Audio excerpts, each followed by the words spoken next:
Everyone. We have Dr. Priyanka Rishi with us. She is physiotherapist from last 10 years, having an experience of 10 years as an academician and as a clinician. She is currently serving as an associate professor in Department of Physiotherapy, Lovely Professional University, Punjab. Ma'am was also an ex-vice principal in Dasmesh College of Physiotherapy, PFUHS, Punjab. She was also member of Board of Studies in BFUHS, okay, and also served as Punjab State Sub Coordinator in IAPWC. I am handing over to ma'am.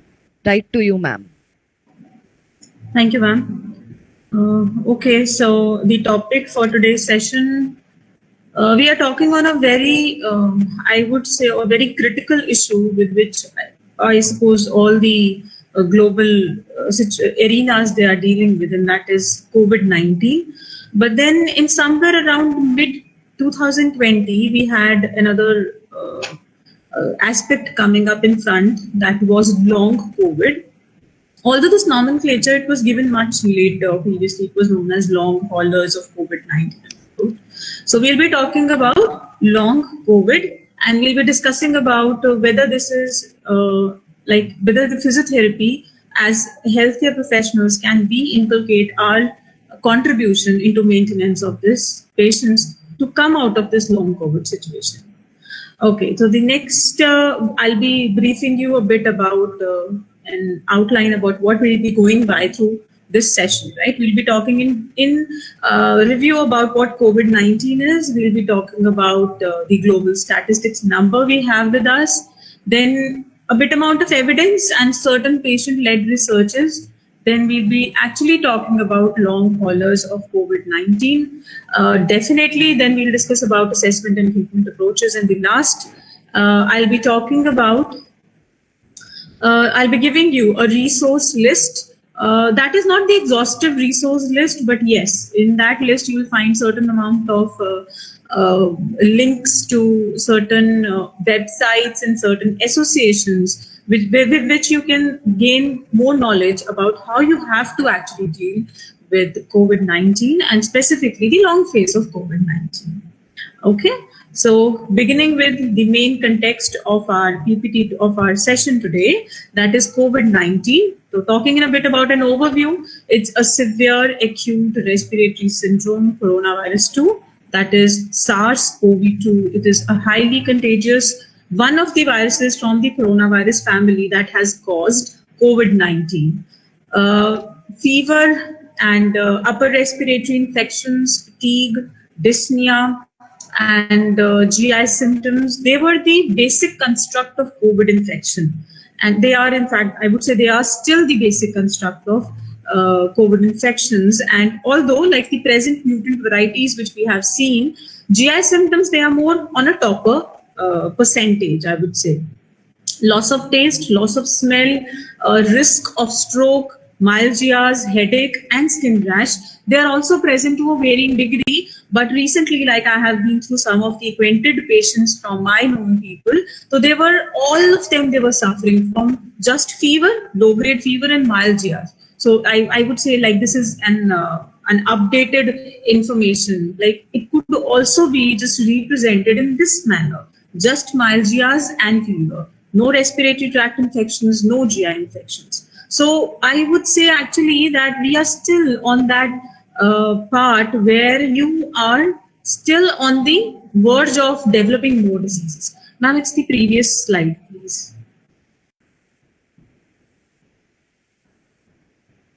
Thank you. So we are still on to that where we are discovering, okay, this could also be the symptom of COVID. Okay, fine. If this is a patient, some of the patients, they actually just represent with a GI symptom, just one GI symptom, and that is it. They are diagnosed as actually suffering from COVID-19. Okay, so the next slide, it tells us about the global presentation of COVID and how this slide was actually, this screenshot was actually taken in as early as, like, latest one I had it from 17th April. So it's 2 days back statistics, I would say. Although I believe that with the present infection rate, the numbers would have changed drastically now. But as of 17th April 2021, we had the global statistics where the patients, they were actually in India. If I talk only in India, we had 14 million confirmed cases, and out of that, around 1 lakh, approximately near about 2 lakh deaths we had till 17th February 2021. So that is a huge number, I would say, a huge number in corresponding to the infrastructure of healthcare we have in India. We should not have such loss of lives, but we are having, because it's actually going out of control. So moving on next, the current reports, they have estimated that around 80% of the cases, they are asymptomatic and mild. Now, this is actually a very astonishing part.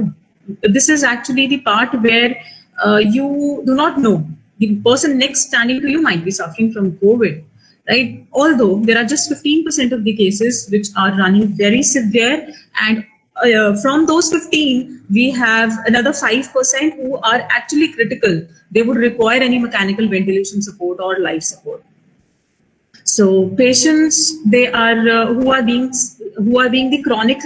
actually the sufferers. They are the ones who are elderly, who have any attached comorbidities, or presently with these mutant varieties, 2 or 3 mutants we had. We actually got to know that from the age group of 9 to 25 also, the younger population, the kids, toddlers, teenagers, they are also the ones who are suffering drastically from the COVID infection. And please, next slide. So, Ma'am, just comorbidities. Ma'am, just a minute. Sure. I just solved.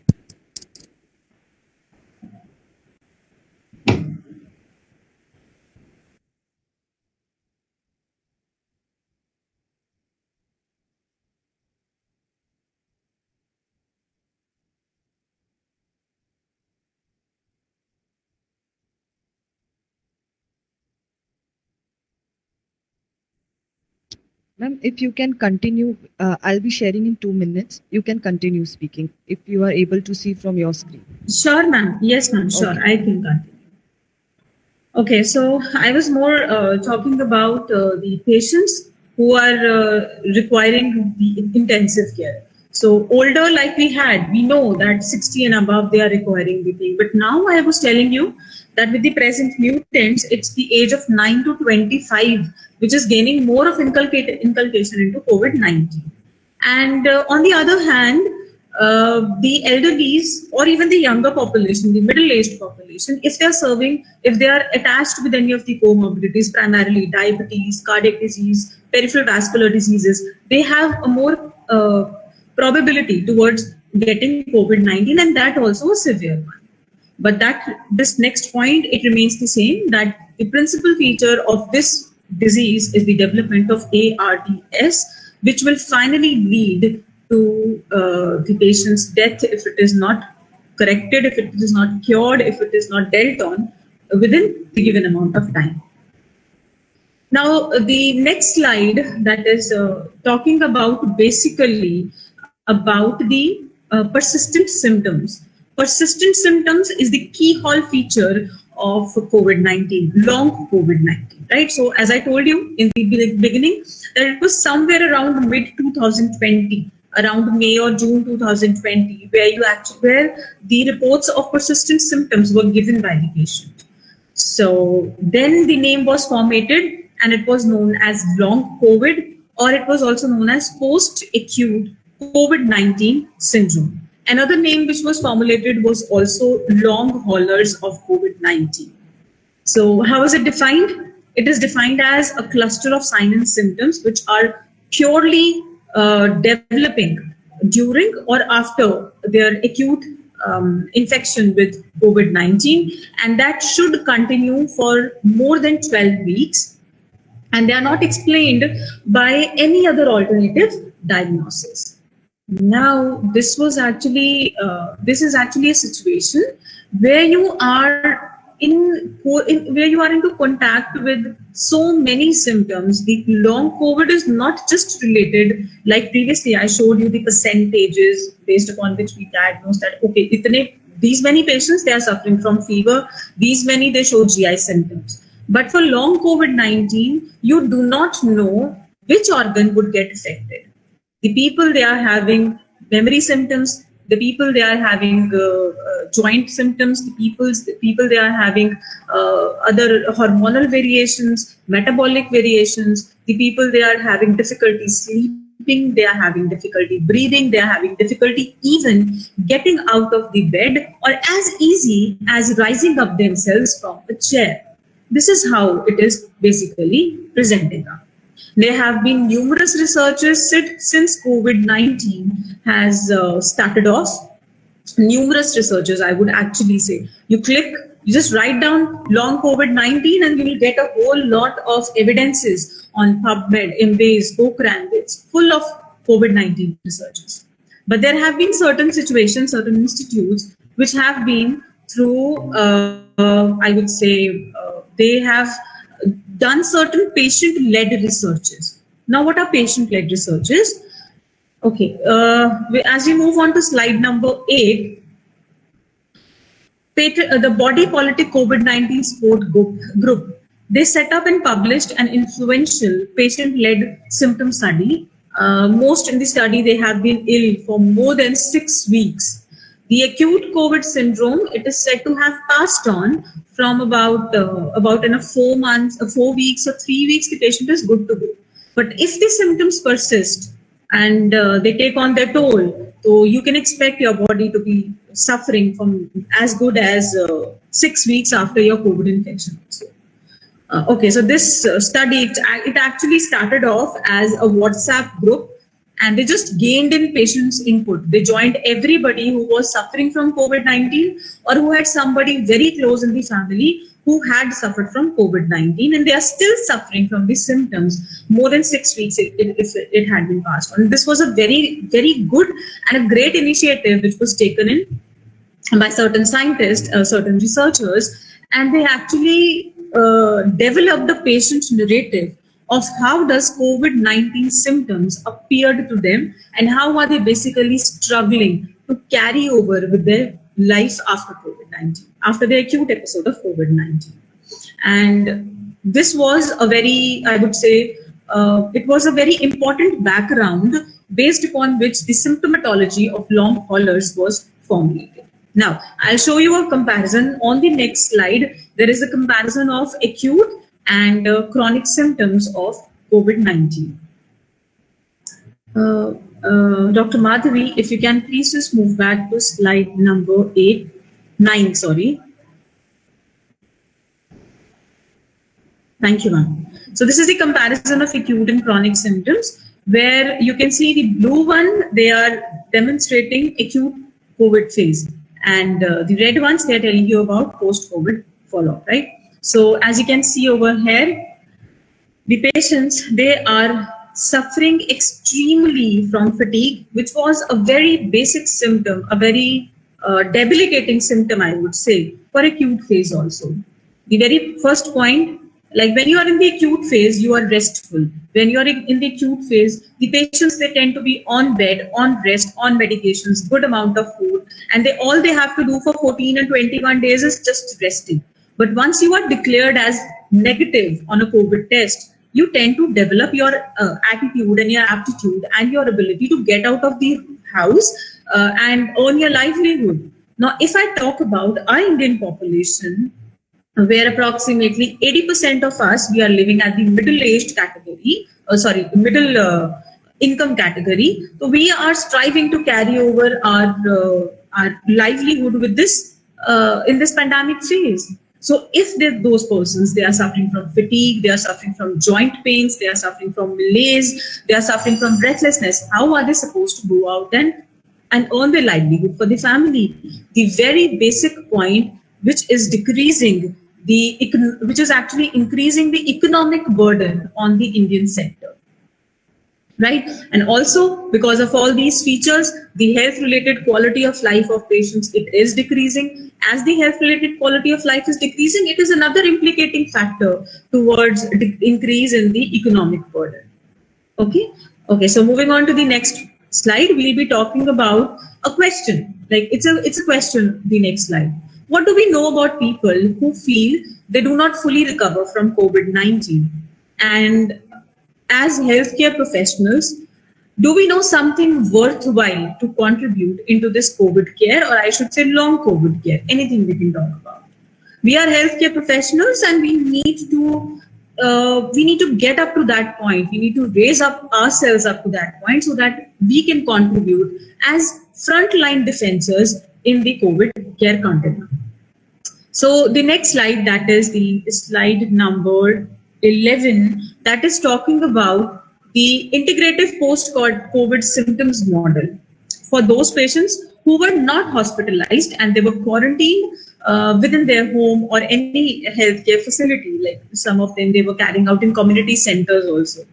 So they were suffering on the point of diagnosis, onset point, up till 5th week. The symptoms potentially were associated with COVID infection, right? The phase 1, phase 2, and phase 3, that was carried on at a point of 5th, 12th, and 24th week. So you can actually imagine that the long COVID symptoms, they can go as long as 6 months. And some have also reported of their symptoms lasting on for good amount of 8 and 9 months also.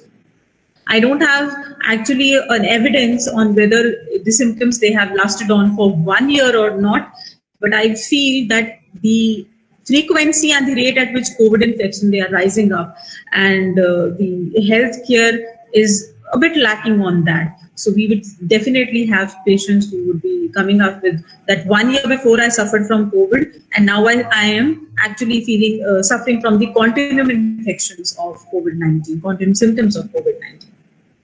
Make it one point that intrinsic and extrinsic factors, some of the potential influencing factors, they do play a role on how you are actually suffering from the COVID symptoms. The very basic part over here, one point I would like to add up over here is the immunity level, which has not been listed out over here. But I believe I have seen evidences which says that if your immunity is strong, your body automatically gets that resilient to fight COVID infection. And this is not for COVID. This is, I think, for every disease, right? So automatically it stands for COVID vaccine, for COVID infection also. Next, the next slide, it talks about those patients who are asymptomatic, but they were suffering with COVID-19. So the slide number 12, it talks about that the same phase, there's no difference whether they are non-hospitalized symptomatic patients or they are asymptomatic patients with COVID-19. Almost the transition of phases, that's the same.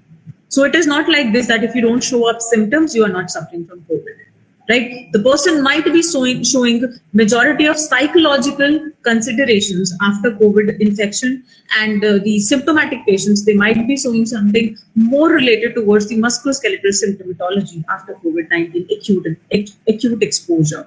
That all depends upon how the patient's body is. That all depends upon how the basic your body is resilient to fight onto that infection. How well you are able to control that stress, how supported you are. All these things, they do matter in such diseases with which you are actually thrown on a back stage and you just have to do nothing. You don't feel capable about yourself because not only because of the musculoskeletal symptoms, but also because of the psychological symptomatology which appears in the patient. Brain fog, memory loss, these are certain symptoms, and depression as well as hallucinations have also been reported by some of the researchers, which was done by actually the research panel from CDC, right? Moving on to the next slide, we'll be talking about another study that was done from Italy, and it reported that roughly 87 patients discharged from a Rome hospital after recovering from COVID-19 were still experiencing at least one symptom 60 days after the illness. Now, 60 days, it means about 2 months. That makes about approximately about 16 weeks. So only, 8 weeks. Only 13% of 143 people in this research, they were completely free of any symptoms. So 13% is like quite too more. It's just such a small percentage. 32% had one or two, 55 had three or more, and many of them they reported fatigue, dyspnea, joint pains, and chest pain. And 40% reported a worsened quality of life. Now, if you see over here the statistics, fatigue is 53%, and 40% they are reporting worsened quality of life. So they are quite matchable, right? They could be like these 40 could be within this 53. When you have fatigue that is so extreme that you cannot get yourself out of the bed, obviously your quality of life, it starts deteriorating. Certain ongoing health issues in these patients, they were breathing difficulties, enduring tiredness, reduced muscle function, impaired ability to perform vital everyday tasks, mental health problems such as post-traumatic stress disorder, anxiety, and depression, right? Although these psychological and mental health issues, they just seem to be a word, but take my words, these mental health issues, they can actually just turn over your life to the worst part. When you don't feel good about yourself, automatically, when your brain tells you that you are not good, you're not feeling healthy, do you feel like getting out of the bed? No, we don't feel like. Even if we strive ourselves to get up, the brain doesn't allow us because the brain is suffering from depression or certain anxiousness. Okay, there's another study that was actually an online study which was done with 3,762 respondents, and they covered a good amount of countries, that is 56. So this has a very good reliability. So the patients, all those patients who were included, they had symptoms greater than 28 days, consistent with COVID, and without a positive test after like 28 days. So 257 question surveys and 205 symptoms, they were identified. Now 205 symptoms for long COVID is quite a huge number. 96% of the patients reported that they had symptoms for a good amount of, even like greater than, if they move around after 3 months, the symptoms were still lasting. Most frequent symptoms after 6 months, like 6 months is the last evidence we have with us that, okay, 6 months, till 6 months we are suffering from. And there are evidences which say that patients, they carry over the symptom up till 6 months. So most frequent symptoms after 6 months were fatigue, post-exertional malaise, and cognitive dysfunction. Now, PEM or post-exertional malaise is the characteristic feature of COVID, long haulers of COVID-19. Moving on to the next slide, we are talking about a very important point, that is relapsing and remitting. A key feature of this condition is that symptoms can suddenly worsen following only minimal physical or mental activity. Now, this is a very, very important diagnostic feature for COVID-19. If your patient tells that even if I make my kids study, now making your kids study requires certain amount of mental activity. She says, I'm doing nothing. I'm just lying on my bed in a restful state, and I have just covered up one page of my son's homework, and after that I was done. I felt as if I have done so tremendous amount of high intensity workout.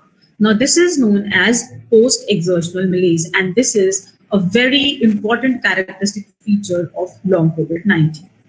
85% of roughly 85% of patients, they reported relapses after 7 months, with physical activity, stress, exercises, mental activity being the most common triggers of relapse. Now, there are certain features which exacerbate the responses, which stimulate the response to be there in long COVID patients. So physical activity, stress, exercise, and mental activity, they are considered to be the most important features. Now, trajectory is not a standard one. Now, this means that we do not have a standard inflation rate of COVID-19 symptoms. Some of them, they are stable. Others, they have fluctuating symptoms over a 6-month or a longer period. Some patients, they remain quite good. They don't suffer from any post-COVID symptoms. They are going very, very nice. But some, they actually suffer from this brunt of the thing, and they have such ups and downs in their symptoms that they actually feel it impossible to get themselves back on their toes into their normal life. Okay, so we'll be next talking about the COVID-19 risk of long-term problems and what are the organs and the systems which can get affected with long COVID symptoms.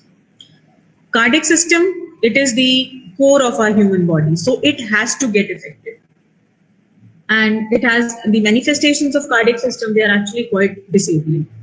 Heart, lungs, brain, and the other nervous system, mental health, musculoskeletal, and others, they are, you just name a thing and that is infected, that is affected.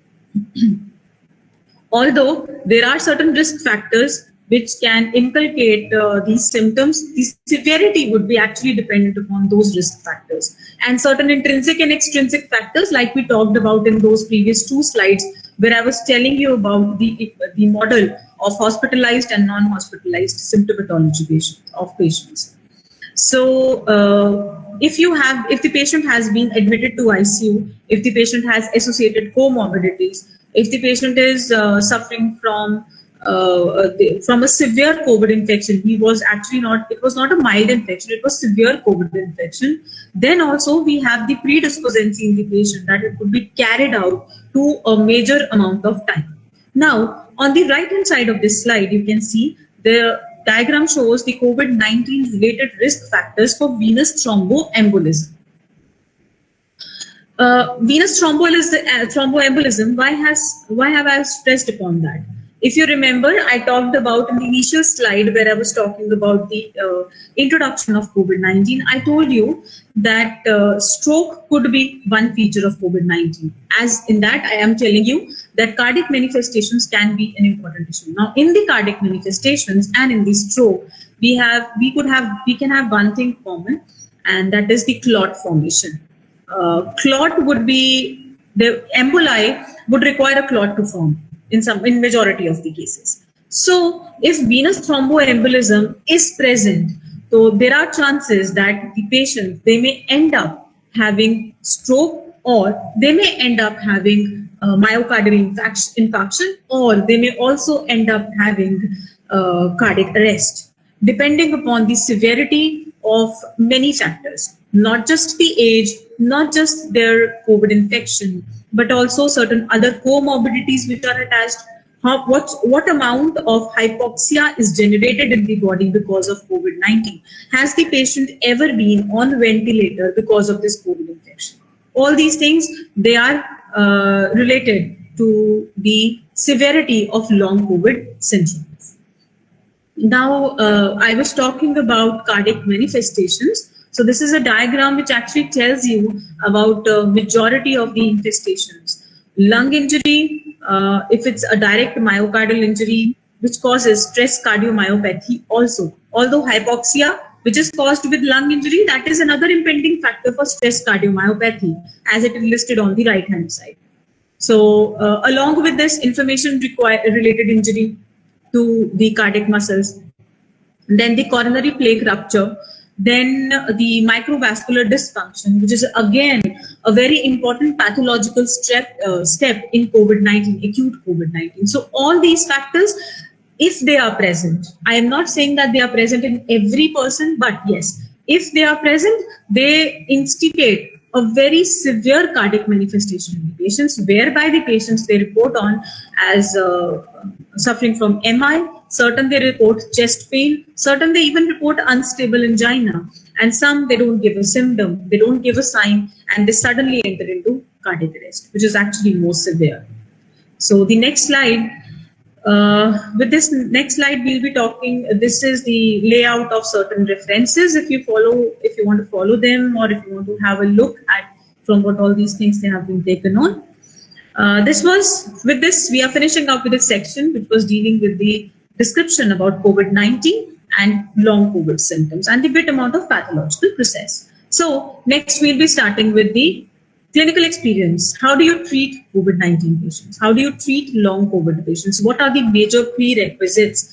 How can you actually inculcate yourselves into treating all those variety of symptomatologies you have?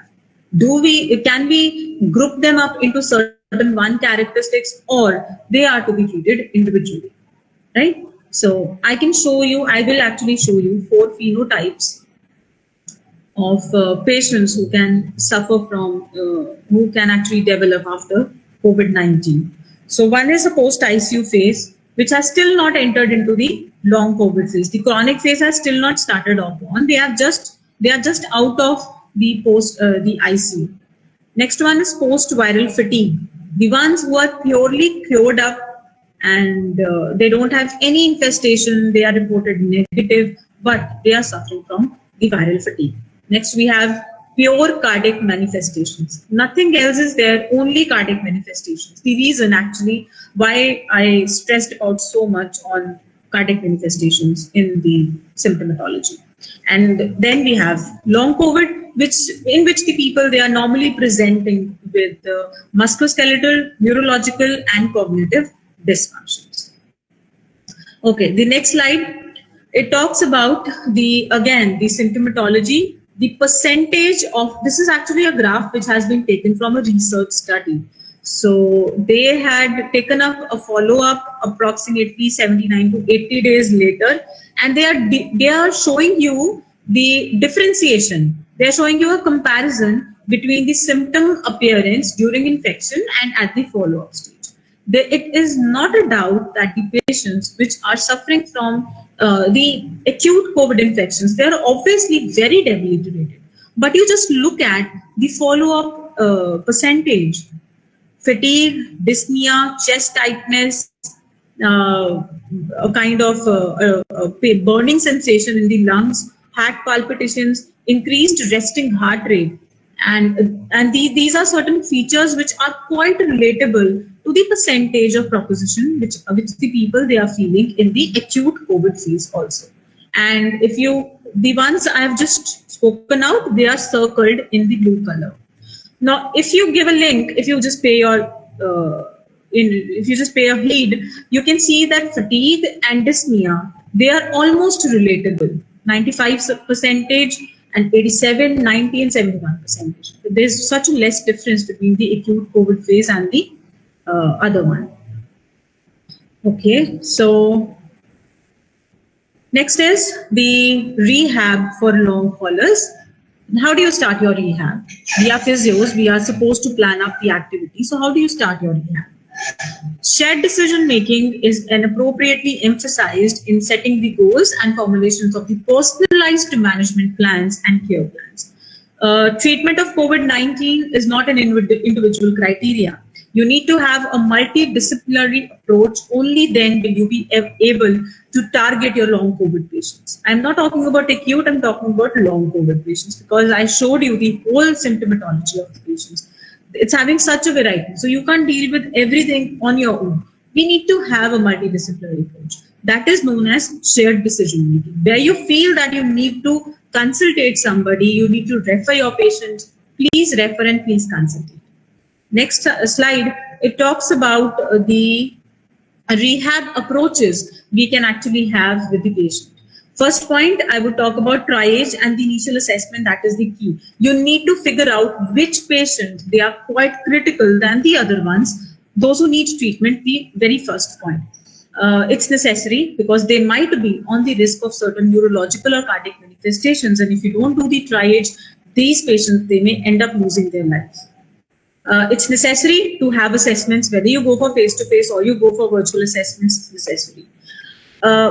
Whenever the rehab is planned, supposing your rehab is planned, adopt a slow approach, slow stream approach, right? This slow stream approach is, do not give everything in the very first instant and then end up having your patient resting for another 2 months because they had the relapses of the symptomatology. Go slow and go at a low intensity. There's a point which is over here written as different approach. I would talk about this point in details in after some slides, but I want to tell about here that graded exercising and graded exercise testing is a clear-cut no for COVID-19 patients because of the reason that they instigate post-exertional malaise much faster in patients with COVID-19. Maintain an activity and fatigue diary. Ask the patient to do so. Whatever you think that the patient is getting fatigued with, whatever the aggravating or relieving factors are, ask the patient to maintain that.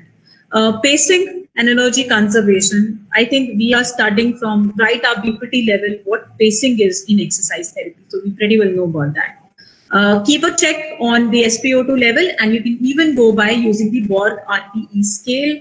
And this can actually, by this you can actually tell your patients that you are safe in my hands. I am recording everything. I'm observing and monitoring. So nothing is going to get wrong. I'll be taking care of that. Breathing techniques, again, a clear cut, yes, we have to do that. And retraining them if they are if they are facing a decrease in their good breathing patterns. Vocational rehab only if the patient wants or if you feel that the patient is suitable for.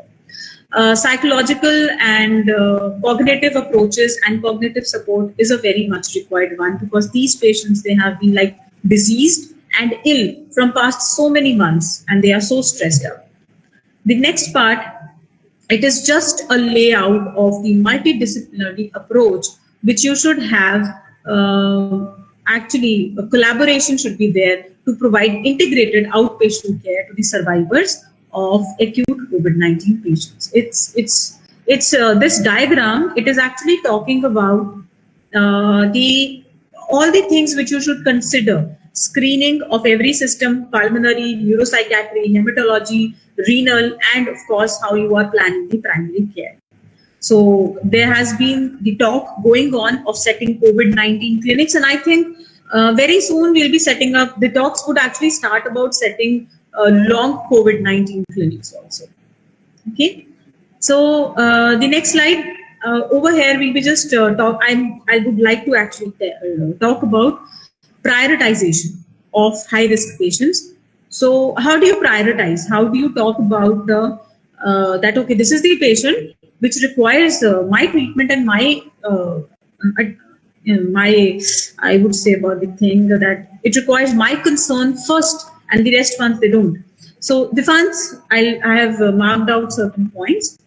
Those with severe illness during the acute COVID-19, a very first point, those who were very severely infected. Next, those who were requirement of care in an ICU, those who were not home taken for the care, but those who were taken in the ICU, those who were admitted in the ICU were on the ventilator for care. Obviously, a very important point, advanced age, elderlies they would require. Next point is presence of any of one of these following organ comorbidities. Any pre-existing respiratory disease, obesity for sure, diabetes for sure, hypertension for sure, chronic cardiovascular vascular disease, another topmost organ comorbidity which has to be dealt in emergencies, chronic kidney disease and post-organ transplant or active cancer. Cancer and COVID-19, they have a very, I would say, messy relationship. Cancer itself makes the post-exertional malaise a very impending factor in the patients. And along with that, if the patient catches on COVID-19, then it doubles and triples up PEM. Okay? Okay. So, another, starting with the most important point, assessment. The researchers and evidences and of course the NICE guidelines, they have told that patient-reported outcome measures, they are to be used in the very first go. You should tell them to tell you what are they feeling.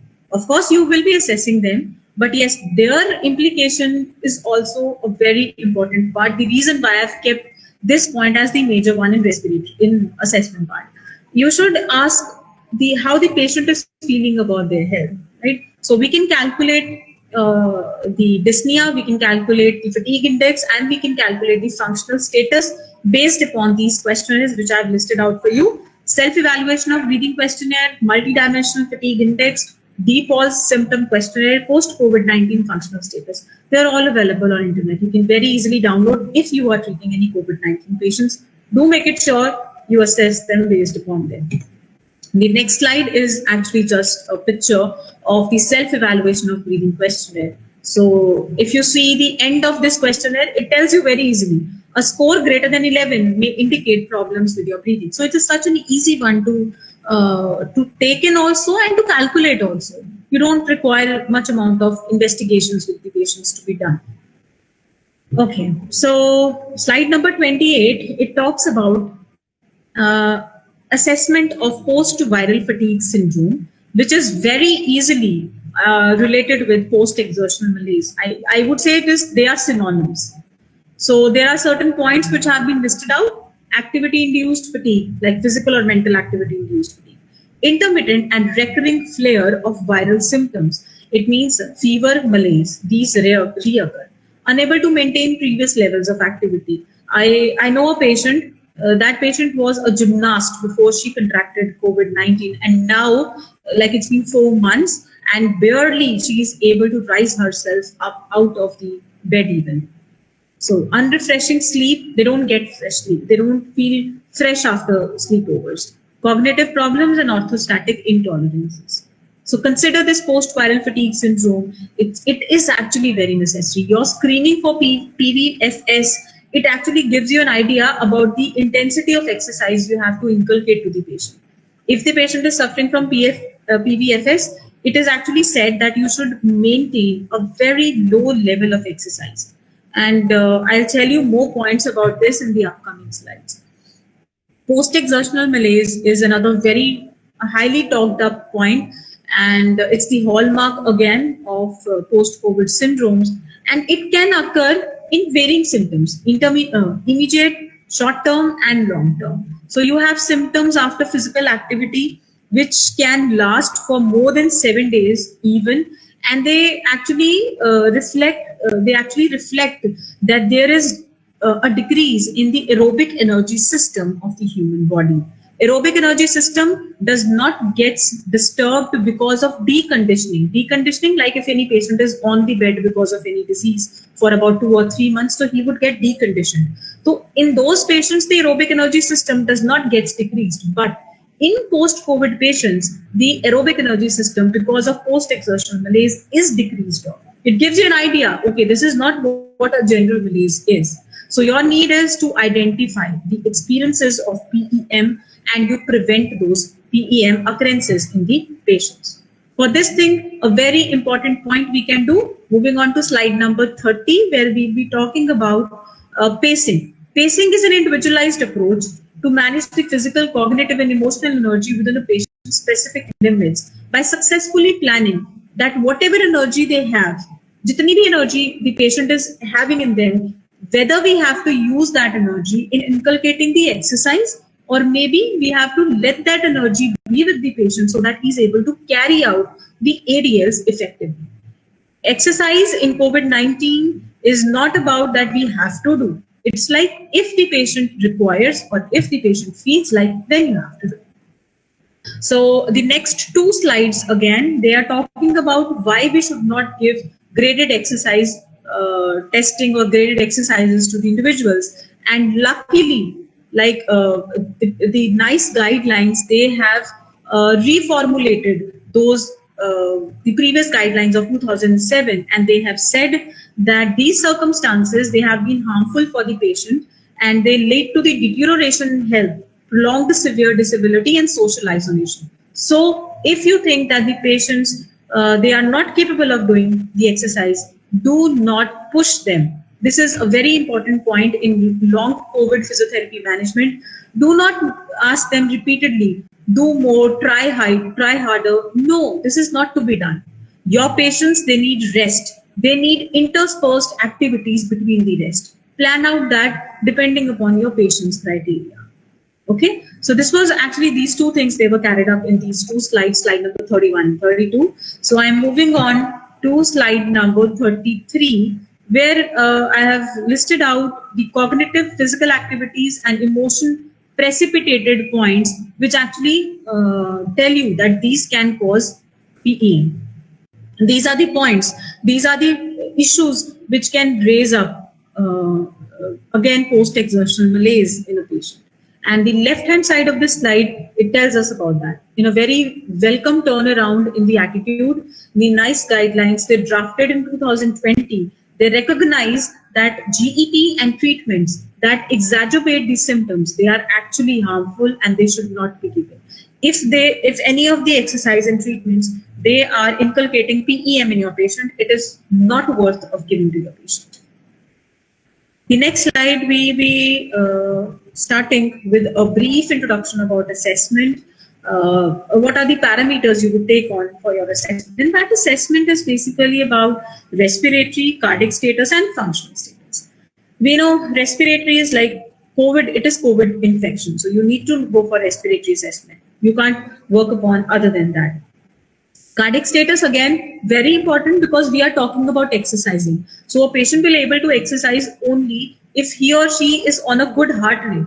If the heart rate, resting heart rate, like I talked about, it falls down in long COVID situations. So those patients, they are actually not capable of exercising. Right? So it's not necessary to give them exercise. Just let for that manifestation to pass over and then start the thing. Functional status, again required. Why? Because we want to plan out the intensity. We want to plan out how the aerobic exercises could be formulated for the patients. So that we need to know the functional status, and they can be very easily done with as easy tests like single leg balance and hand grip strength. You go for a hand dynamometer and you can correlate it with your functional status, right? So it's not about that you need to go for a valid elaborative test. No, just a small amount could be sufficient. The treatment strategies, moving on next about that, is talking more about of those symptoms which impede your patient's growth or recovery. So we'll be concentrating more about fatigue management, about the respiratory concerns, about autonomic response monitoring. So over there, you need to watch about for POTS syndrome. And then is exercise prescription, I've mentioned overhead, only when you feel that it is appropriate. Support and advocate, screen and keep a follow-up of your patients. Do make it a point to formulate the red flags. Wherever you feel that this is a red flag for the patient, for example, if patient is showing you the signs of venous thrombolism, there is no point of giving those patients exercise. Just stop, refer the patient to the concerned physician or the surgeon, take a step back and maintain your patient on a follow-up. Do not force anything, give them proper amount of rest and try inculcating pacing in your activities as much as you can. Pacing is like making a rhythm, activities and exercise, making it a rhythm. As a physio, we have to tell our patients, you learn your patterns, learn what brings on utter exhaustion or any other symptoms and try to avoid those things. Because I believe every patient is individual. Every patient, they have their own customized plan. We cannot implicate anything on them. The patient has to tell you, what is the point where I feel disastrous on my exhaustion level? So that is the point where you have to avoid those exercises, those activity, whether it is a physical activity or it is a mental activity or it is a vocational activity. Irregardless of that, you just have to concentrate on what the patient is telling you. This was the very basic point why I started the assessment with patient reported outcome measures. They are the best ones to tell how are they feeling. Okay, so this is one key feature which we should be very considerate about. As we are approaching the end of this treatment strategies, I'm just summing up the things in 3 points.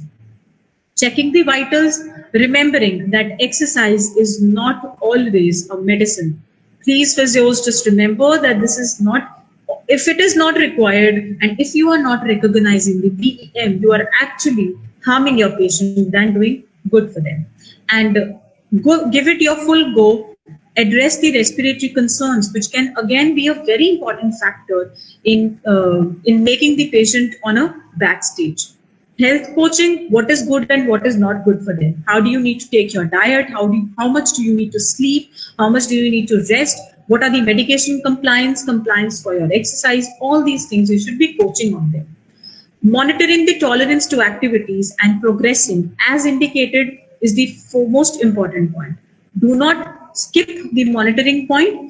We should not, because when we skip the monitoring point, we lose out on many important points which the patient's body is telling to us when you start exercising. So please make it sure that you're giving it a full go in regard to monitoring the tolerance to activity. That is the point where patient tells you that I'm exhausted, I'm not able to take it anymore. Don't skip out that. Okay, this is another article which have actually summed up the guidelines, NICE, SIGN, and RCGP guidelines. They have summed up all those guidelines and they were given a very beautiful point-to-point summary of how do you approach a patient with COVID-19, long haulers of COVID-19, not just COVID-19. So that will be a very good read. I would actually suggest all of you to have a read on that. As healthcare professionals, we need to be informed about COVID-19, right? And you should actually tell your patients also that stay informed. Information is what is giving you that leverage of decreasing all the other activities which can lead on to more PEM in you, inculcation of more post-exertional malaise. So this slide, it talks about getting the information. It's a new disease, right? There are so variable syndromes and so variable symptoms and multi-system involvement is there. Lots of information is coming all the time. You click on the net and you have ample amount of information in COVID. This can happen, that can happen. Take this medicine, take this herbal dose and you'll be fine. Take this, take that. Tell your patients, do not just stuck your mind with all those informations. It will be going to be more exertional for you. Just figure it out what is necessary. Talk to your healthcare professional, talk to your healthcare physician, and then follow the routine. Do not take anything other than that. And one very important point, that this should be a patient-centered and patient-led care approach. It should be centered to the patient. It should not be like we have been reading these guidelines since ages and the exercise has to be done like this. No, it has to be an individualized approach. You have to think how the patient is telling you and feeling about your exercise. And patient-led care means that the patient is governing. Patient tells you, this is what I don't feel good with and this is what I feel good with. So you are supposed to go with that way where the patient feels good with. Of course, everything has to start up with an ample, exhaustive assessment of the patient, right? So in the end, I would like to give you a list about certain resources. I've taken up them from WHO, CDC, and APA, American Physician Association, and they have given a layout of all these repositories. You can reach up to them and you can actually gain more knowledge about certain other aspects of which is dealing with long COVID-19 situation. That's it. With this, we are ending up this session. Thank you so much. I mean, we can have in questions if there are any. Thank you very much, ma'am. Thank you very much, ma'am. And there are questions. There are two questions from students. And one of the question is, you talked about the patient-centered approach. What about the, ma'am, they are asking, what about the psychological counseling which can be done on the, in relation to patient-centered approach? What can be done if they are feeling very depressed, frustrated in terms of patient-centered approach? Look, in terms of yes, terms of cognitive approaches or in terms of psychological counseling, physios, I believe that they can do a good amount of motivation for the patient. Other than that, psychological counseling or psychological infestations, they are a pure different stream, a different specialization. So when you have such kind of a patient who is actually suffering from such a debilitating disease, it's better to refer them to a specialist. If that is not possible, just work upon your criteria. Give them motivation, timeline their activities, talk to them. The very, very important and basic thing, the very basic thing can be, we as physios, we can be very good listeners to our patients. Just listen to whatever they are saying. Empathize with them. Be more practical with them. Tell them that this is not going to work out like this and you have to go by this. But if still the symptoms, they don't settle up, then of course you have to refer them to a specialist. Okay, ma'am. And then the second question which has come is, after the patient is discharged from the hospital, the long-term effects which are still going to be staying with them, what terms of what kind of exercises can be given to lessen them up? That depends upon the symptomatology of the patient. If it's like the patient is having nothing else, it's just the fatigue, which is the prime feature in the patient. Then what you can do is actually start up with certain pacing up activities in the initial part. You can start up with a very basic criteria of monitoring their ADLs what they give. Do not give them anything previous to, like, if you have not monitored their activities throughout the day, do not start up with anything. Go for a good assessment, and whatever symptoms the patient is telling you, maintain a diary of that. Ask them to tell you that what is the point where they get exhausted, what are the activities which are exacerbating the post-exertional malaise or any kind of fatigue syndrome. If they are able to line them up for you, then that is pretty good. But if they are not able to line them up for you, some of the patients, they can be illiterate also. They do not know how to do that. Then what you can do is you can either a face-to-face or a virtual assessment protocol you can start up. Assess the patient, what is more disturbing. You will get to know about on those patient-reported outcome measures. Once that is done, you can actually then plan. We have to give the patients aerobic exercise, and the simplest form of aerobic exercise is doing their ADLs. So if you feel that on their ADLs the patient is going good, you started off, you ask the patient, okay, you can start off some amount of ADLs with your household work. The patient started off that, and with your instructions and your motivation, and of course pacing done in between, it was possible for the patient to carry about 3 or 4 ADLs for a good amount of time. Then you can start reassessing the patient. You can think of reassessing the patient and then start more activities. And the next easiest step in aerobic exercise is slow walking. Then you can progress on with walking, brisk walking. If the patient reports on good, you can even inculcate yoga also. Okay. Thank you very much, ma'am. And I would also like to tell you that, ma'am, in this pandemic time, the topic that you have taken on the webinar has really served the purpose of awareness in between the frontline workers, the students who are watching us. Oh, my pleasure. Thank you. This is really great topic that you have taken. Thank you very much, ma'am. And we are ending up the I'm session happy. here. Yes, ma'am. And we are ending up the session here. Next time, ma'am, we'll again approach you for another topic which would be really beneficial for our students. Anytime, Thank you very ma'am. much, ma'am. Bye-bye. Thank you. Okay. Bye, ma'am. Bye,